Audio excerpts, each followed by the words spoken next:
Diba, hinahanap namin kung paano kami makakabalik dun sa hotel namin. Kung bakit naman kasi, ang dami naman kainan doon. Ay, parang pagod na. Pwede naman bukas. Sayang din nga naman yung pagkain. $100 din yun. So, saan naman tayo tatawid? Asan ba yung Sogo? Sogo, diba? Ito yung Sogo eh. Asan yun? Lumiko ba tayo dito? Tumawid ba tayo kanina? Parang hindi. Ito yata daw sa Sogo. Causeway, hindi. Causeway Bay Station to eh. Asan yung Sogo? Ba't para ako nalito? Eka! Kami ni Pastora ng bus.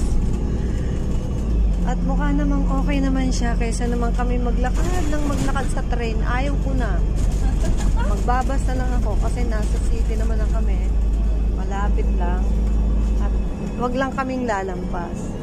Nakalagay doon 10 minutes. So, tingnan natin kung ano mangyayari. Po, naligaw po kami mga kababayan. At kailangan ko na uminom ng maraming tubig. Nakulobat na eto yung labas. Okay na. Eto yung sa labas. Yan yung napofold na couch. Tapos yan, meron siyang kitchen. Oo, tama. Tapos eto yung CR. Wow, diba? Ang ganda ng CR. Ay, dilim.